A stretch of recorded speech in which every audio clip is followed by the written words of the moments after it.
बहुत ही पुराने IIT JEE में पूछे गए क्वेश्चंस को लिया है और मैं ये देखना चाहता हूं कि आप इसको सॉल्व कर पा रहे हो कि क्वेश्चन को सुनने समझने के बाद ईमानदारी से ट्राई करना है और अपना आंसर फिर मेरे आंसर से मैच कराना है।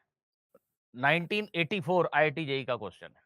A body is moved along a straight line by a machine delivering constant power.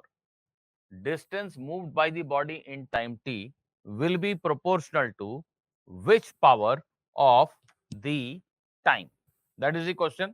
आप जो लोग देख रहे हैं इसको वीडियो को पॉज कर दीजिए, स्क्रीनशॉट ले लीजिए, खुद से क्वेश्चन सॉल्व करने की कोशिश कीजिए। इस क्वेश्चन में कहा गया है कि एक ऑब्जेक्ट है जो स्ट्रेट लाइन के ऊपर चल सकता है।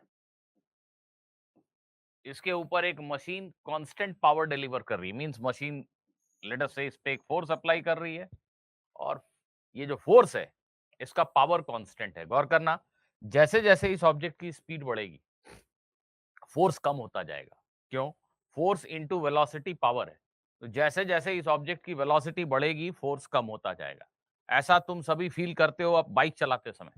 जब अपनी बाइक तुम चलाते हो, लेट अस अज्यूम कि आपके बाइक का इंजन एक कांस्टेंट पावर डिलीवर कर सकता है। हालांकि एक्सेलरेटर बहुत लेने से वो थोड़ा ज्यादा दे सकता है। Let us assume for simplicity कि आपका बाइक का इंजन जो है वो कांस्टेंट पावर डिलीवर करता है। बाय द वे, तुम्हारे 100 सीसी बाइक का इंजन का पावर क्या है? कभी सोचा? 100 सीसी बाइक चलाते हो मोस्ट प्रोबेबली। उसके इंजन का पावर ठीक है, पता करके बताना। तो बाइक आपकी कांस्टेंट पावर दे सकती है, ऐसा मान लो।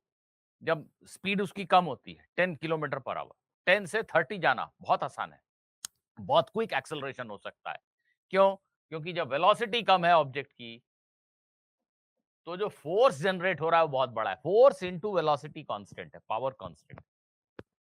फोर्स बहुत बड़ा है मींस एक्सेलरेशन बहुत बड़ा है। 10 से 30 की स्पीड आप क्विकली अटेन कर सकते हो। लेकिन अगर आपके बाइक की स्पीड 60 है, तो 60 से 80 करने में you will take more time. क्योंकि अब आपका इंजन अगर कांस्टेंट पावर डिलीवर कर रहा है, वेलोसिटी ज्यादा है, तो फोर्स कम मींस एक्सेलरेशन कम।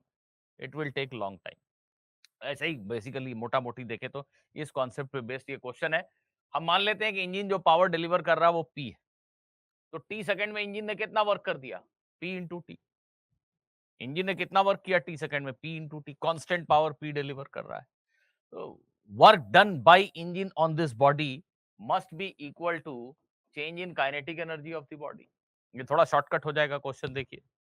अगर engine constant power p deliver कर रहा है, तो टी सेकंड में उसने पी इंटू टी वर्क किया, and that work done is equal to gain in kinetic energy of the body. So p into t is equal to half mv square.